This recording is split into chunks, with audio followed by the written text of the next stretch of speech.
విజయసాయి రెడ్డి. చంద్రబాబుకు లొంగిపోయిన మరో వ్యక్తి. రాజ్యసభ సభ్యుడిగా 3.5 సంవత్సరం తనకు టర్మ్ ఉండగా చంద్రబాబు నాయుడు గారు కూటమికి మేలు చేసేందుకు ఆయన రాజ్యసభ సభ్యత్వానికి ఆయన రాజీనామా చేశాడు.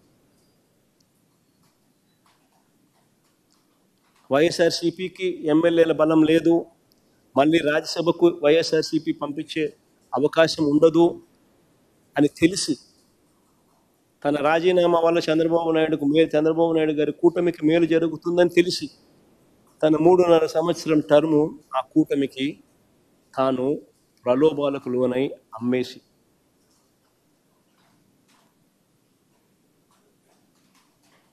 అలాంటి వ్యక్తి ఇచ్చే స్టేట్మెంట్లకు ఏం వాల్యూ ఉంటుంది?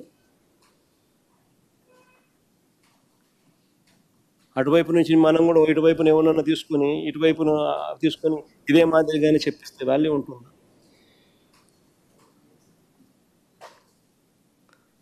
మరో నిందితుడిగా చెప్తా ఉన్న రాజ్ కసిరెడ్డి.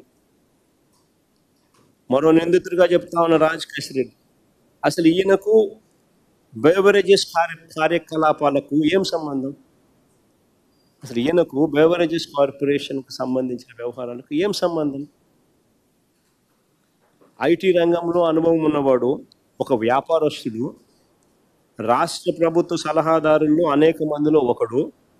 అది కేవలం 2 ఏళ్ల కాలంలో, అది 2 ఏళ్ల టైం, 2 years మాత్రమే, అది కూడా కోవిడ్ సమయంలో. విజయవాడకు వచ్చింది కూడా తక్కువే. 2 ఏళ్ల తర్వాత ఆయన సమయం కూడా పెంచింది లేదు, ఎక్స్టెన్షన్ ఇచ్చింది లేదు.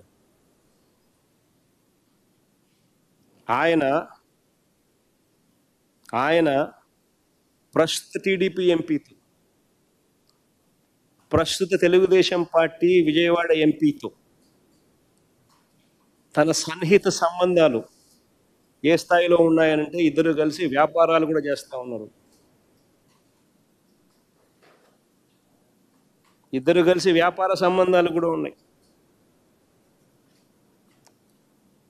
ఇద్దరు కలిసి డైరెక్టర్లుగా ఉన్న కంపెనీలు ఉన్నాయి.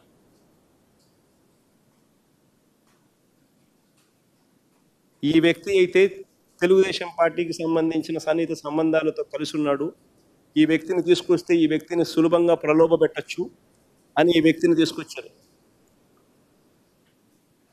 ఈ వ్యక్తి మీద ఒత్తిడి తీసుకొచ్చి ప్రలోభాలు పెట్టి అప్రూవర్గా నేను మారుస్తాను, వ్యతిరేకంగా అబద్ధాలు చెప్పు అనంటే ఈయన అబద్ధం చెప్పకపోవడం వల్ల ఈయన అక్యూజ్డ్గా చేసినాడు అని స్వయంగా ఈయన సుప్రీంకోర్టులో కేసు వేసినాడు. సుప్రీంకోర్టులో this man is also filed the case.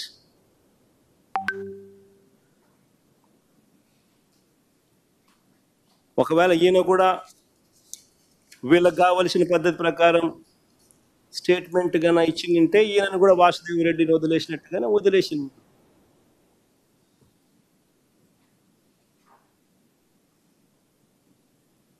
అంతే కదా. ఇలా చేయాలనుకుంటే ఎవరి మీదైనా ఎవరైనా కూడా బేతాళ విక్రమార్క కథలు వేసి ఏమైనా చెప్పించవచ్చు. ఇలా కథలు అంటే ఒక్కొక్కసారి ఆశ్చర్యం కనిపిస్తుంది. అందరు ఎక్కడో కలిశారు అంటాడు. కలిస్తే గూగుల్ టేక్అవుట్స్లో ఉండవా? అందరు కలిసినట్టు చూపించలేరా? గూగుల్ టేక్అవుట్స్లో అందరు కలిసి కూర్చున్నట్టు.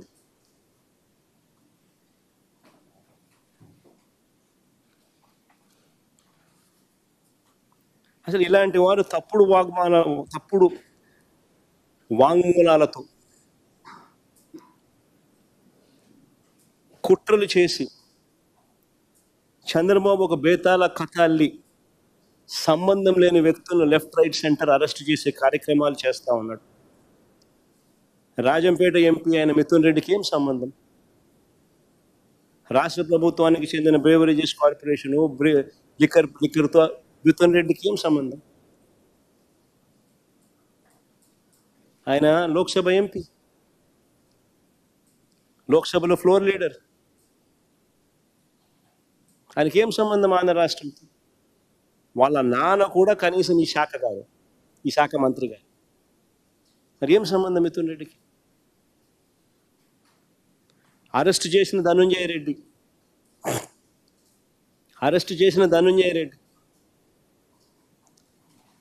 ఓఎస్డి కృష్ణమోహన్ రెడ్డి, వీళ్ళిద్దరికి ఏం సంబంధం? అటు ధనుంజయ్ అన్నకు కానీ కృష్ణమోహన్ అన్నకు కానీ ఏం సంబంధం? అసలు ఒక్క ఫైల్ అయినా సీఎంఓకి వచ్చినట్టు ఒక్క సంతకమైనా చూపించగలుగుతారా అని అడుగుతా ఉన్నా, సవాల్ విసురుతా ఉన్నా చంద్రబాబు నాయుడు.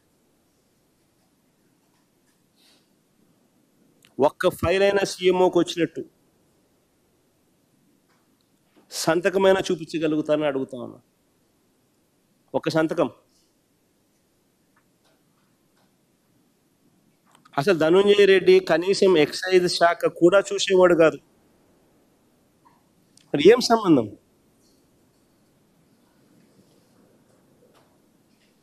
ఇంకొక ఆయన బాలాజీ గోవిందప్ప, ఇంకొక ఆయన ఒక మల్టీనేషనల్ కంపెనీ, వికాట్ అనే మల్టీనేషనల్ కంపెనీ, వికాట్ అనే మల్టీనేషనల్ కంపెనీలో వారి గ్రూప్ కంపెనీల్లో, not one company but multiple companies, వారి గ్రూప్ కంపెనీల్లో హోల్ టైం డైరెక్టర్.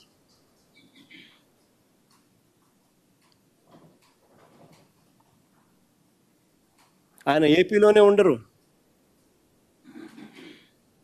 ఆయన వికాట్ గ్రూప్ కంపెనీల్లో హోల్ టైం డైరెక్టర్.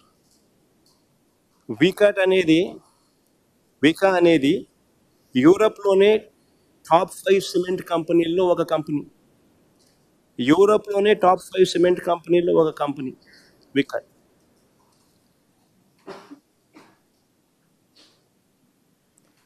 అలాంటి కంపెనీలో హోల్ టైం డైరెక్టర్. వీళ్ళకి టైం ఉండదు. చంద్రబాబు నాయుడు గారు ఈనాడు రాత్రులు వీళ్ళ ప్రకారం మాటలు చూస్తే ఆయన ఏదో ఖాళీగా ఉన్నాడు, నా పనులు చక్కపెట్టేవాడు అని చెప్పి ఏదో రాసుకొచ్చింది.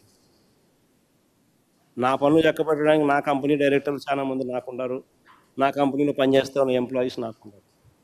ఆయన అసలు వికా అనేది నా కంపెనీ కాదు. రిలయన్స్లో నాకు కొన్ని షేర్లు ఉంటే రిలయన్స్ నాది అయిపోదు.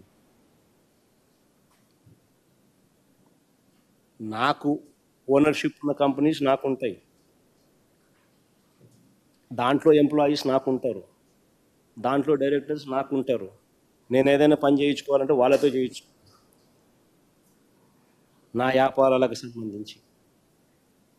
అంతే తప్ప నుంచి నా కంపెనీ కానీ కంపెనీలో డైరెక్టర్లను, ఫుల్ టైం డైరెక్టర్లను, వాళ్ళు బిజీగా ఉండే వాళ్ళను నాకు ఎందుకు పని చేస్తారు?